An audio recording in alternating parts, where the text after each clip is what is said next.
Here's 3 of the things that I learned when I trained with Brent Fikowski at the end of last year.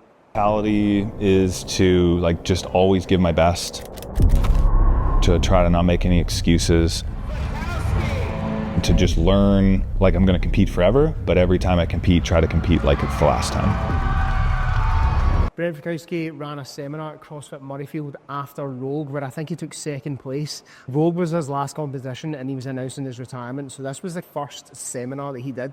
I bought a ticket, jumped on, and throughout the entire day we spoke about his journey through CrossFit, how to pace workouts and understand more about your fitness and the workouts, and just tips and tricks that he'd learned over the years.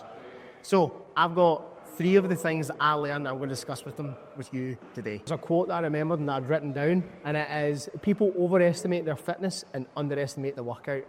We went in depth on this and we actually did a workout that kind of filed back to this quote, and it was basically about pacing, like how do you pace workouts. He was known as the professor, so there was lots of things that he did throughout his career that alluded to the fact that he was well thought out about what he did. He was well thought out about how his nutrition was, how his tactics were in certain events, and he was very methodical. One of the workouts he did was a 20-minute EMOM.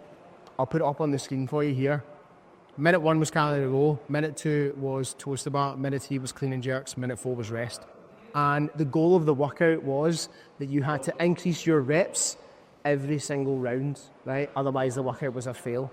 Basically what he had us do was on the whiteboards, you had to write down what would be your top end numbers. So we had to write that out. So how many calories could you hold in a minute, like fresh? How many toes to bar could you hold in a minute, fresh? And how many clean and jerks could you do at 60 kilos, fresh? You had to write those numbers out. And then what he made us do was then reverse back all the way to set 1 so that we would end on our best numbers rather than start on them. So doing things like that and having workouts like that actually taught you how to pace was really, really key. And I just always think about that quote, people overestimate their fitness and underestimate the workout. Lesson 2 was kind of brought on by his coach, Dave Spur.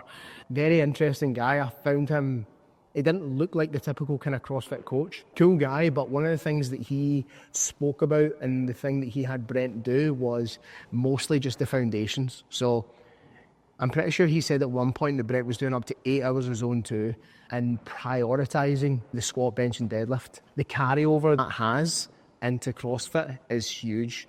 You're seeing this more and more from top level athletes. They're not constantly beating themselves in the ground. There's hundreds of wads on heavyweight Olympic weightlifting. He said that he did a lot of high volume, low weight weightlifting. Spent a lot of time building up his squat, building up his bench, building up his deadlift, and then doing hours upon hours of zone 2 before transitioning in to his competition prep. So that was another thing. That was lesson number 2. Lesson number 3 was unbroken isn't always better. We spent a lot of time on certain movements, how to do burpees more efficiently, how to do rope climbs more efficiently, just how to do things more efficiently. Spoke about different ways on how to cycle barbells, different ways to kind of climb up a rope. And, he's a tall guy, and asked him a question of typically how many pulls does it take for you to get up to the top? I sometimes try and get it in 2. And then he said, no one cares how many pulls you do on a rope climb. What matters is how fast you can do the workout. And then he used an analogy, no one counts their steps on a 400-metre run. They care about how fast you do the 400-metre run in. So he said that sometimes doing extra pulls to conserve energy to get up to the top of the rope is more beneficial than waiting at the bottom until you've got enough energy to do the thing in 2 pulls.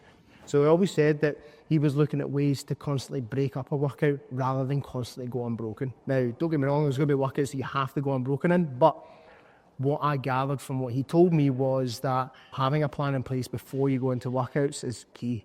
He was actually kind enough, he sent me a spreadsheet that he could calculate paces. So if he wrote in that he had to do 50 calories and he had 2 minutes to do it, what would be that pace that he would have to hold on the bike in order to do that? So he was super calculated in every single thing that he did. I think you could learn that regardless of what level you're at. If you're someone that's just starting out, or if you're someone that's been doing this a long, long time, these 3 things could apply to you. Try this out in your own training. Let me know your thoughts. Peace.